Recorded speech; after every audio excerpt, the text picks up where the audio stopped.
This is your afternoon tonic. What are we doing? All right. Newest segment. Here we go. Newest segment.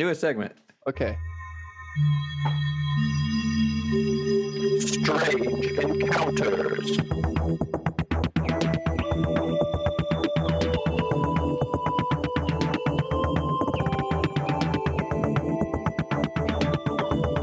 This is really good, by the way.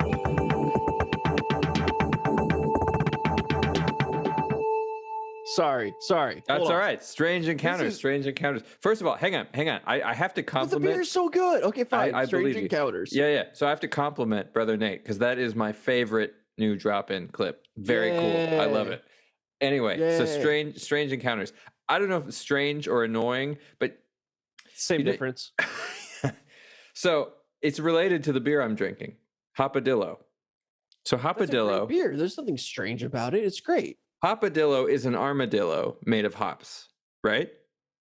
Are we in agreement about this? He reminds me of it's like Bowser from Mario, Right. So I was at this place. like an angry turtle. Yeah, kind of. So I was somewhere that you and I have been several times and commonly had annoying experiences at. Kind of part coffee shop, part bar. Oh, I know where you are. You know the spot. I know. You're not going to call it out. We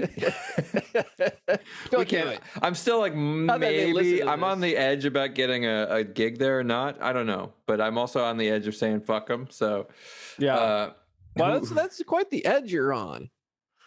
Yeah, I know. Anyway, I mean, that isn't that edgy. That's pretty edgy. Edgy. It's like yeah. Edgy. I feel like that's my personality, though. My personality's on the edge. It's either I'm just like happy. Round you off a little bit, man. We gotta blunt the blade. I think you know, when you're working with a compressor, you can turn up the knee and it smooths out the compression. What would be probably the attack? But anyway, compression is an enhancer, not a debilitator. Yeah. Anyway, so I was at this place. And I ordered a Hopadillo, which they have on tap. And the lady behind the counter said, "Oh, you mean Hopadillo?" Okay, wait. No. Really? Oh, yeah, she did. You mean Hopadillo? Did you say, "Sí, gracias, señora"? Right. I wanted to ask, do you call them armadillos?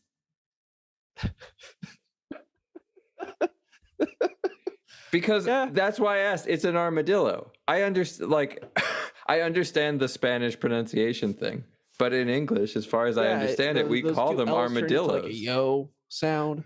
Yeah. Yeah, that's pretty funny. So but you didn't say anything.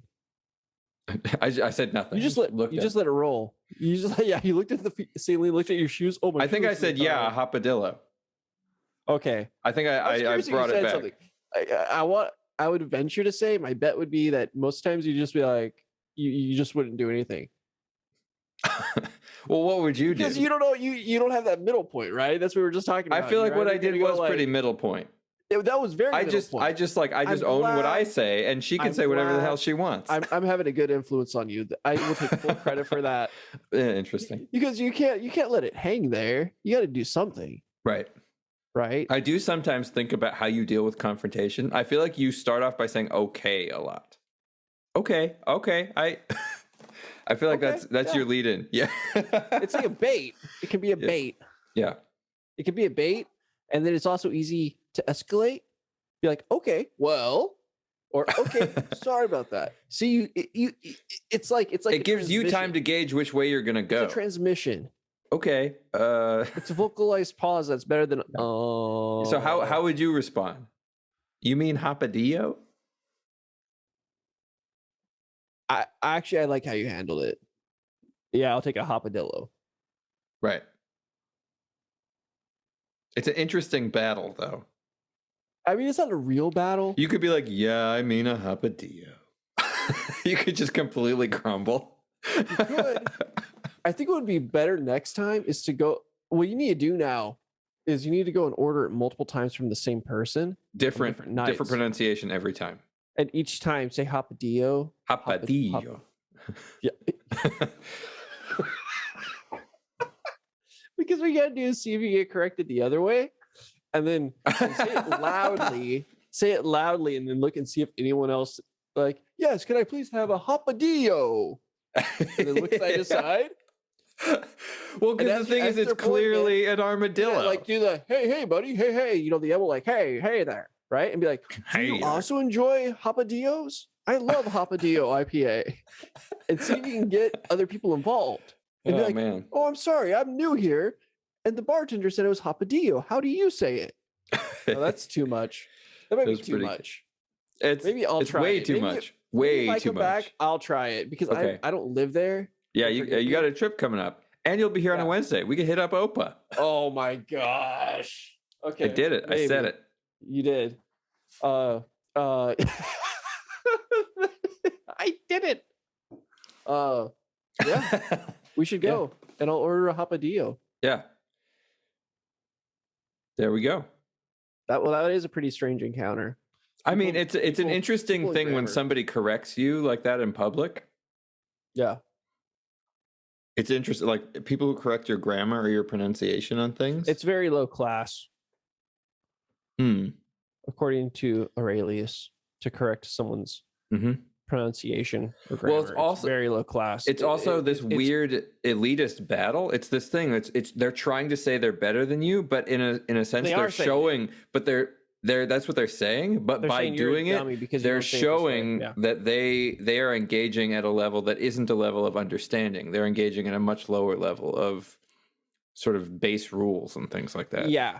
That's Yep, you should never correct someone's grammar. It's a little bit like if you're playing a jazz tune and somebody does a different turnaround than what's written on the page, and it's like, no, but here it shows a diminished and then whatever. I don't know if that's a fair connection because there's stock turnarounds and then there's variations on that.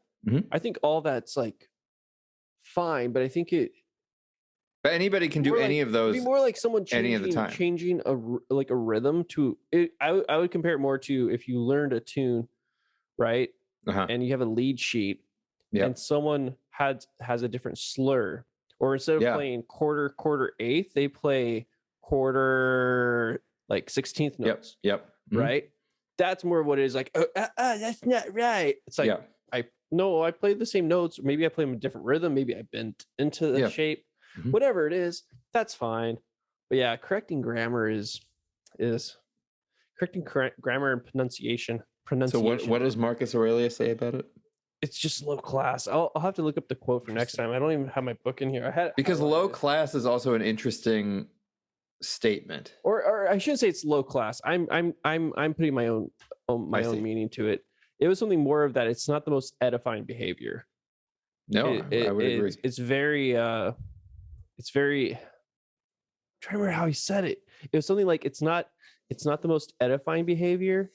And it's a silly use of time. It's something to that effect. It's I agree. Right? Yeah. So to ask for clarification of someone's position is fine.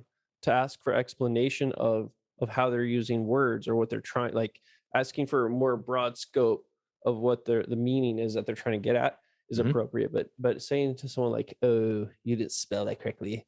I think you mean a semicolon," right? Yeah. Right. It's not edifying. It's wasting time. Yep. A little bit. I mean, but then you could say that school's a waste of time then, right? I would say that. Yeah. I would too. I'm pretty anti-school, but I'm not anti-education. I'm not anti-learning, but that's a different thing. Yeah. But I mean, I don't know. Is it good or bad to learn the structures for grammar? You know, in school, I'm sure you had to write papers. I had to write papers. You have a master's degree, so you probably had to write more papers. I think grammar is useful in its ability to help you communicate. So you can use grammar to your advantage if you're trying to communicate something clearly. But that doesn't mean it necessarily. I think it's more useful for helping you organize your own thoughts and putting restraints. Like becoming a good writer is an important way of learning how to organize your thoughts. Right. But being a good writer doesn't help you convey your idea to someone who doesn't read. No, that's true. I mean, that's an obvious statement, but then I would venture to say that I wish my vocabulary was larger. Mm-hmm. And when I learn new words like acquiesce, right? It's cool because then I'm like, oh, I have it. I know a new word. Yeah. Oh, that has it has different suggestive elements to it now, right? Certainly does. It's much different to acquiesce and it's to say okay. Right? It's a little different. It's a little different. Like, where you want to eat? I don't know. We're going to Subway. Oh. Right? So it's slightly different. It also doesn't really matter. Yeah. I mean, if I went my whole life and I never heard the word acquiesce, it doesn't mean that I don't. You wouldn't realize how much you were acquiescing all the time. Oh my gosh. I'm just saying it matters and it doesn't. Yeah, I agree. Because knowing a different way of saying an emotion, it gives more nuance to those expressions, but it doesn't mean that you don't experience it.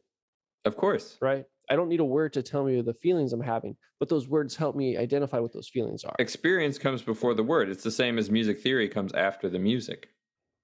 See, that's what's weird. I think actually music theory came first for me because of the way I learned. I had emotions from it. I meant historically, but yeah. Oh, sure.